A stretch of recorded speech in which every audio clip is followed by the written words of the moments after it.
Hey, welcome to Unschooled Theology. Realizing once again I've forgotten to introduce ourselves for the last couple episodes. I am Derek, and with me is Evan. Hey, how we doing? Yeah, so that's who we Happens. are. Today we are going to wrap up the last phrase in Genesis 1:1 as we look at the heavens and the earth. So Awesome. there are a couple of different ways I think of looking at this phrase, and that is, I think, natural of the Bible is that it works on many different levels. Hmm. The first way is probably the one we're all familiar with, is that it describes God as having created all of reality, right? Yeah. The heavens and the earth, that encompasses all of reality. There is nothing beyond God's influence because it all comes from him. And in a way, I think this actually means you can't really understand reality if you don't include God in the conceptual framework. That's Mm. what this verse is asserting, right? I mean, the naturalist might have some other argument or whatever. My point is that's the assertion of this verse here, is that God created all of reality, and unless you include God in your conceptual framework of reality, you're missing something, you're absent something.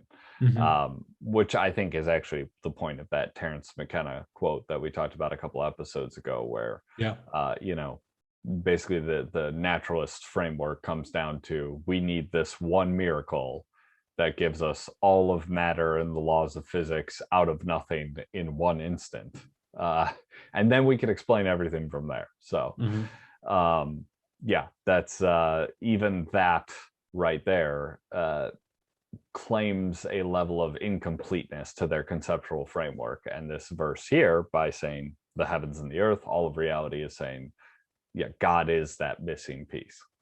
Yeah. Yeah. Yeah. So That's a good uh one. yeah, so that is perhaps the more familiar way of looking at this. Would you contend that's a materialistic way of looking at it? Yeah, Yeah. yeah, Okay. probably, semi-functional, I guess, as well, but um Yeah. Yeah. Okay. mostly materialistic, yes. Mostly materialistic way of looking at it. the I the get the real feeling you have a more exciting way of looking at it. Yeah. That that uh that that expands beyond that. well, this is probably, I think, actually encompasses best the idea that we have been talking about in terms of like the spiritual, the material, and then the functional. Okay. And I think that this verse argues for the idea that creation is itself inherently functional, Hmm. in that it is the place where the spiritual and the material meet. Hmm. Because what this is saying is God creates both the spiritual meaning, the heavens, and a place for the expression of that meaning, the earth. Hmm. And that is what these two things symbolize. And that would be consistent with the way ancient man would have understood these two realms, right? The heavens was the place of God or the gods, right? It Hmm. was the place of spiritual meaning. Hmm. And the earth was where a lot of that was expressed and acted out. And we'll go into a little bit more of surrounding ancient cultures in the next episode. But to point this out a little bit, if one were to read the Enuma Elish, the Mesopotamian myths Hmm. of the era, or the Babylonian myths of the era, and the Sumerian myths of the era, all of these things, you would see this idea that there's sort of this spiritual thing going on in the heavens with all the gods, and then they sort of work out their conflict on earth, right? That's Yeah. where that conflict gets expressed, is through the earth. And we can see that, even honestly, you can see that into Greek and Roman mythology. You can still Correct. see Yeah. that phenomena, or Norse mythology, or you can see that idea in almost any mythological framework, is the idea of this spiritual realm of the heavens. and where that meaning is then expressed is the earth. So the earth is materially just this thing and just this stuff, but it's the expression of the spiritual within the earth that creates this functional dynamic. Interesting. Right? It's the point where the two meet, is that functional understanding of things. Yeah, yeah. I don't think it's a very far stretch to argue that that humanity, regardless of cultural context, tends to attribute the heavens in the, as in the night sky, attribute spirituality to it. I don't think that's a far stretch, and I think it's irrespective of geography too, which I think is so profound, which shows that it's a very deep, it's a human thing. It's easy to argue that, well, let's say the Sumerians attributed to it that, so the Sumerians passed that on to the Babylonians, and the Babylonians passed that on to the Egyptians, and then the Egyptians passed it on, and all those cultures pass it on to the Greeks and the Romans. That's easy to argue, but it's harder to argue when you see a continent away, cultures like the Mayans attributing some sort of spirituality to the heavens as well. And so I don't think I don't think you're doing too much word voodoo in trying to say the heavens could have a potential deeper meaning in addition to their very physical description of the stars, the moon, and the sun. It means that God establishes a spiritual realm. Yes. Okay, that's interesting. The two combined. And now this. Well, can I push that just one bit further, because I think that's a really interesting implication, is that argues that the spiritual realm is created. Yes. Mm-hmm. Yes. And it establishes God as creator of both. Right? Yeah, of both spiritual things and earthly things. Which is important because the spiritual very much is the realm of meaning, right? This is, we talked about this when we spoke about the idea of the functional and the material and the spiritual. Okay. And it's since that time, I guess, that I've really started to understand that the functional is the place where the material and the spiritual meet. And we talked about how an error of modernity is that we are trying too regularly to draw meaning from the material. Okay. And the point here is no, it is from the spiritual that you draw meaning, right? But the spiritual, realm, I guess, if you could say, because it hosts meaning, it can't be a place of like meaninglessness, if you will. And in a way, the earth in this just raw, stripped down look at it, this lacks meaning, right? If there is no God, if this just exists, right? Then it just lacks no meaning, right? And so that creates the ability for these two to come together, a place of pure meaning and a place of meaninglessness come together in this functional way, as being the meaning exists, but it sort of lacks a way for it to be performed or something, like it doesn't fully manifest in that way. And then the earthly realm, it can exist but lack meaning. And so the two come together and sort of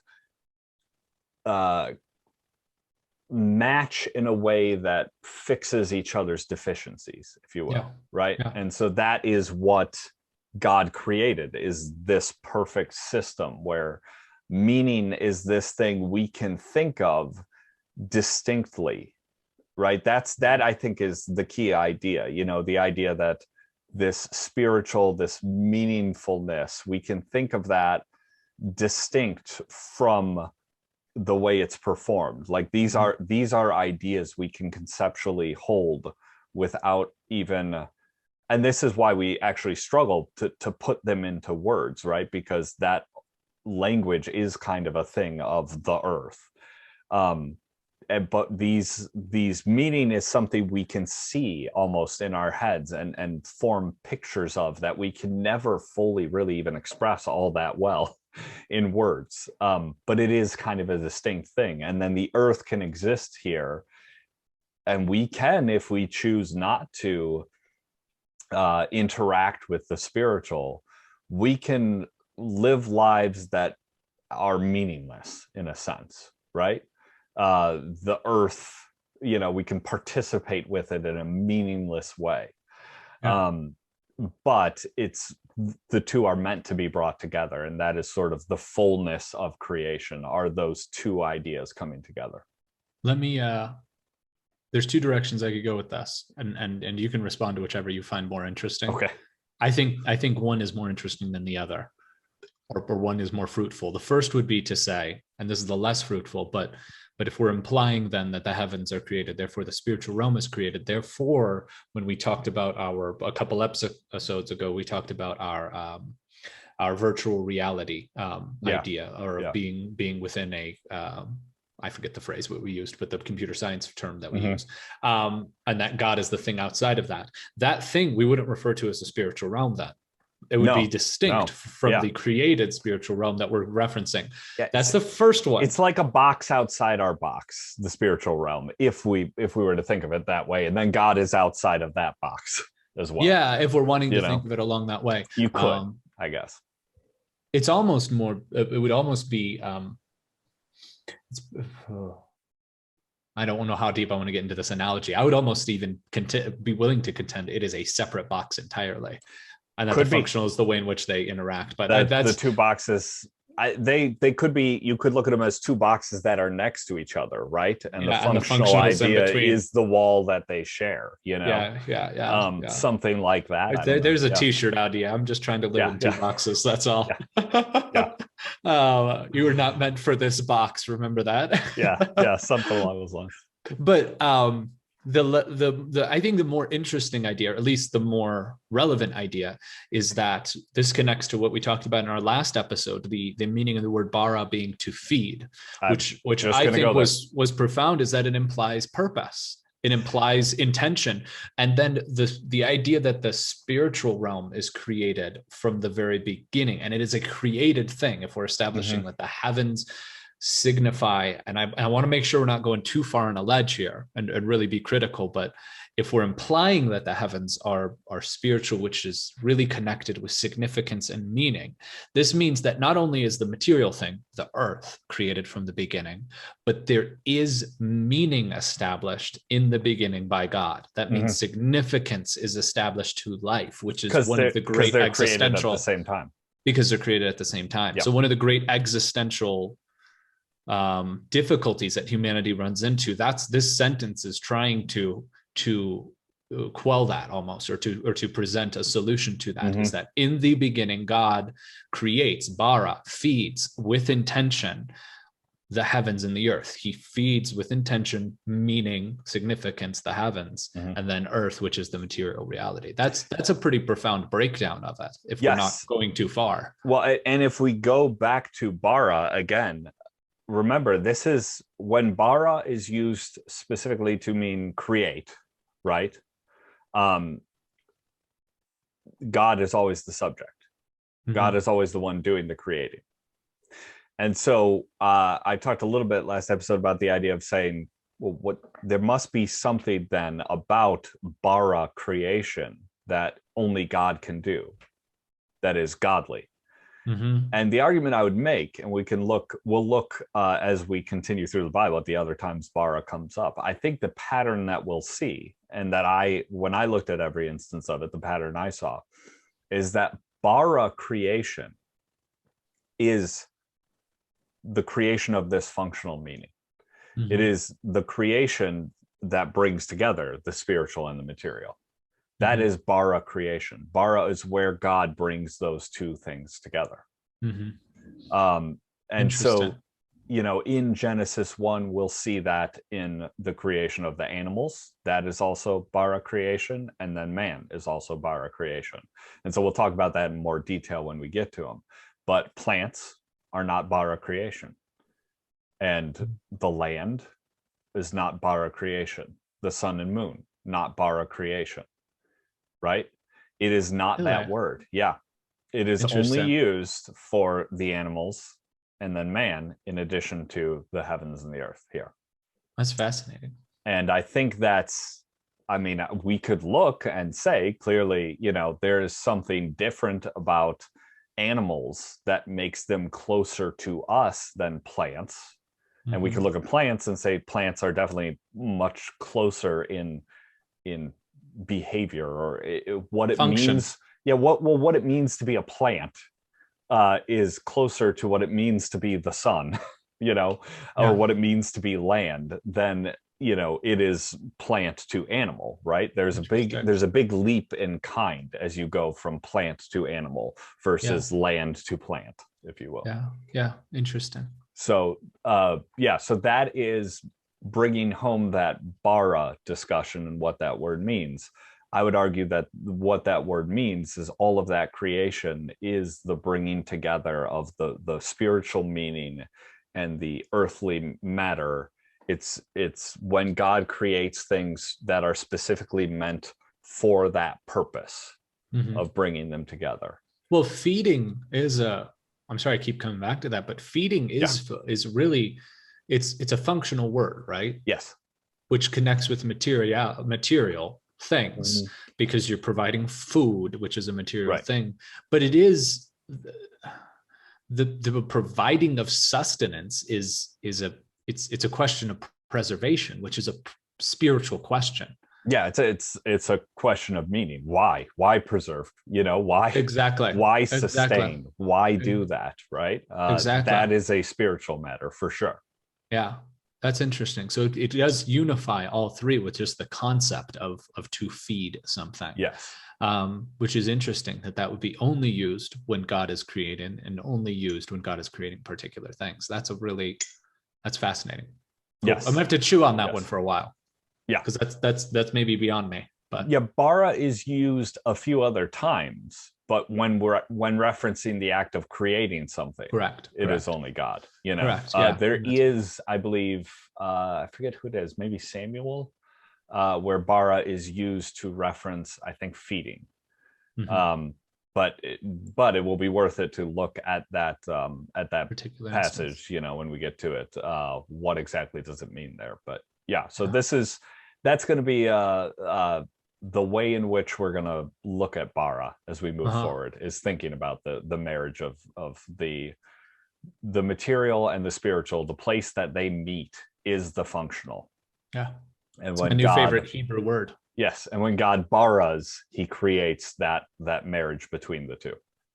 So all right. And so yeah, so what we could look at, just one final thought then on wrapping up the heavens and the earth here, is basically God has created something that is meant to have meaning and the space for which that meaning can be acted out, right? And these two things are meant to be paired together, they're meant to work together, they're meant to be in conjunction.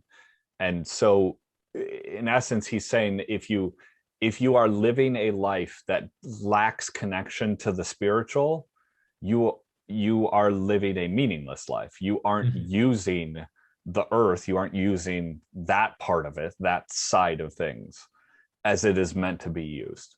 Yeah.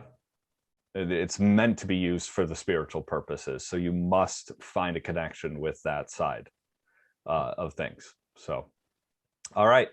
That's it for this one. One final wrap up episode on Genesis 1 1 next time, as we're going to look very specifically at this verse in the context of the ancient times, because I think what it is saying to ancient man is profound enough that it's worth our exploring a little bit. So we'll take a look at that next time.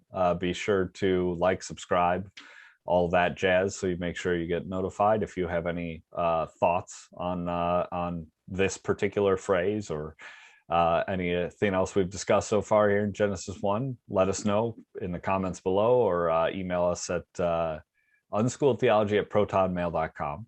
And we'll see you then.